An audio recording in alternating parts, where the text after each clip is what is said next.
So tell me about life in Rome. So how often do you get to go out? Are you restricted to certain areas? How free are you to go around Rome? Yeah, normally we're pretty free. We go to class, and just to go to class is about a 30-minute walk through Rome for me, just one way. So, I'm walking through Rome an hour every day. And, but yeah, then often in the afternoons, if you don't have too much homework, you can go out and go see the city, walk around. Do a little tourist thing. Exactly. See the places that people don't get time to see, even when you're, what tourists are coming, because you're there the whole year, so you get to see a lot of places. And then and I get a chance to go all over Europe. I get once a month we have a weekend where we can go and travel anywhere we want to travel, and everything's pretty close together in Europe, so exactly you can go pretty far. Yeah, once you're over there, I've gotten round trips for $50, nice, to Paris or something like that. So do you go with some of the other seminarians, or? Yeah. So we'll go for a weekend. We'll go out and travel and get an Airbnb. And, one of the favorite trips that I do is Saint Therese of Lisieux is one of my favorite saints, along with like all the other Catholics in the world. But, so I've gone, October 1st is her feast day. And the past 3 years I've gone to Lisieux and to her basilica and there for the big celebration of her feast day. And so that's just some of the fun things you get to do when you're in Rome and travel around and stuff. What are there any places that you haven't checked off on your list yet that you plan to go to? Yeah, one place is I want to go to Lithuania, where the original Divine Mercy image is. Ooh, yeah, I've gotten to see Saint Faustina in Poland, but I haven't gone to see the original image, and so I'd like to go do that. You got to send us a picture when you do that. I'll do that. Yeah. Yeah, it's send it to Father David Michael. I will. Yeah, they could put it up on the screen during Mass There you go. Yeah, one Sunday and say, okay, we received this picture from Deacon Joseph White. Yeah, you remember him? He was here. Yeah, that would be good. Yeah, I'll definitely be sure to do that and send that. But yeah, that might be one of the bigger ones that I haven't checked off that I'd like to go do. What are the other big ones that you have already done? So, I've been to Lourdes in France. Got to go to see Our Lady of Lourdes in France. I've gone to a lot of places in Italy. Got to see St. John Bosco and the Frassati as well, and Pier Giorgio Frassati. And then that's out in Turin. I've gotten to go skiing a couple times in Austria. Go skiing in the Alps. I love to go skiing. Is one of the things I like to do. And then you don't get a whole lot of skiing here in Houston. No, you don't. But I like to go and go skiing. I've been around Spain a lot to see different places there. So I've just gotten a lot of Vienna. I got to see some like famous operas. So that's the upside of being sent to Rome. Yeah. It feels like the world is at your fingertips almost. Europe is right there. It's so accessible. So in the Vatican, I understand you have a really interesting experience meeting the Pope. Yeah. I was so fortunate to be able to meet the Pope. I'll preface this story with another story where I thought I was going to meet the Pope. I got to serve midnight mass when the Pope was doing it at St. Peter's Basilica. They needed extra, at the time I was an extraordinary minister of Holy Communion, and they needed people to distribute communion. And I always heard when you serve the Pope, you get to meet the Pope.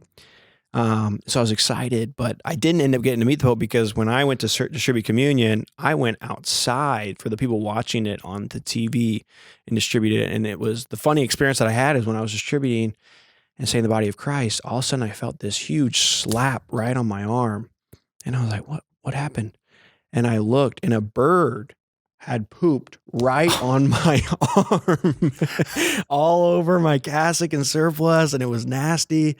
And I was like, "Oh my goodness!" And it was like less than 3 inches away from going into the ciborium where all the hosts were. I was like, "Thank the Lord that didn't go in there." I don't know what I've done.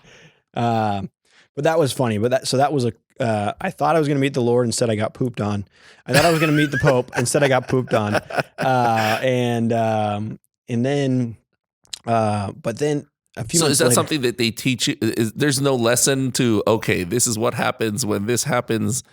No. with the host. Yeah, I mean, you would have just had to probably put it in water and let it disintegrate. Is kind of the best way to do that, I think. But the whole thing would have been ruined. It would have been a whole mess. It would have been crazy. You think they should add that in under canon law somewhere? This is the Deacon Joseph White rule. Yeah. For what to do with the host. I would love to have a name of a rule. That would be awesome. The Deacon Joseph White rule. I'll take that. So that was great. Even I like if it's associated with poop. Yeah, that's fine. That's fine. I kind of like to think, though, I tell the story that I saw it and I protected our Lord and just kind of hovered. Oh, there you go. Yes. It was a heroic moment. Sort of like the Matrix. Yeah, exactly. So it was, but no, that's not how it happened. So I thought I was going to meet the Pope that day. I didn't. A few months later, they had the ad limina visit. So it's to the threshold of the apostles is what it's called, ad limina apostolorum. And it's where the bishops come and venerate the relics of Peter and Paul that are in Rome. And they're supposed to do that every 5 years. And so it was their time to do that. And during that visit, that pilgrimage where they come and pray for all of us here, where Cardinal Nardo comes to pray for all of us here in Houston, they visit with the Pope. And when he got to visit with the Pope, he got to bring a guest with him. And so he brought me to come with him. And so the Pope... How'd he choose you? It's kind of a tradition that anyone studying in Rome, and since I was already there and we were there and they heard like, hey, you can bring your seminarians or your priests who are there. And so there were a group of you. Yeah, there was a group of us. So all the Texas bishops went at one time. And so every bishop who had seminarians at the North American College brought their seminarians. And so we went in and I met with the Pope, and what I did was I brought a papal zucchetto, a white zucchetto. It's like a little white hat you see him wearing normally around right on top of his head like this. And it's called a zucchetto. And on the inside, I put little stickers. And one said, tu equipo, in Spanish, your team. And it's a picture of San Lorenzo soccer team logo. And then below it, I put mi equipo. And it's my team and the logo of the Houston Texans. Not the Dynamo. I thought about it, but I thought the Texans looked a little bit more Texas, a little bit more like noticeable, like Texans. Yeah, so I could have gone with any of the Houston teams, but I went with your football team is soccer, my football team is American football. So that was kind of my idea, but okay. It was pretty funny. We have some good pictures of me showing it to him, and then he laughed, and that was my whole goal. I wanted him to laugh. That's awesome. Who was taking the pictures? They have the papal household has a professional photographer, and so I did that. And then the tradition is that if you give the Pope a zucchetto, he'll put it on. Yes, and so what he did is he put it on. He said, now all my powers have gone into this hat, and now I'm giving it back to you. That. Yeah. And then he put his normal one back on because he said he has like a special size that he likes. And so he doesn't want to, he didn't want it to fall off. They don't make that size public. So next time. I know they need to, but he put that on and gave it back to me. And then, so I have that zucchetto still, and it's cool. Where is it? It's in Rome. I should have brought it. That would have been fun. well, you might run into him again, and that's true. I can give it back to him, and then I would have thought that, I don't know, maybe it's just my idea of what the Vatican's like, but I would have thought that, maybe you see him walking through the hall now and then, like you're in the office, you run into somebody from human resources in the hall, say hello, drink around the water fountain. No. Yeah, no, not quite. Not quite. It's not like you might see the CEO walk through the hall or something. No, we don't. So nothing like that. Yeah, I live pretty far away from him. The house where I live, it's technically has a Vatican address, but it's more like extraterritorial Vatican. So I'm about a 10-minute walk from St. Peter, so you don't get to run into him too often. And it's hard to just hit him on the street. He's got security around him and stuff. Okay. That's an awesome story. Yeah. That's something you can take with you forever. Yeah, definitely. I was excited. My goal was to make him laugh, and he laughed, so it was fun.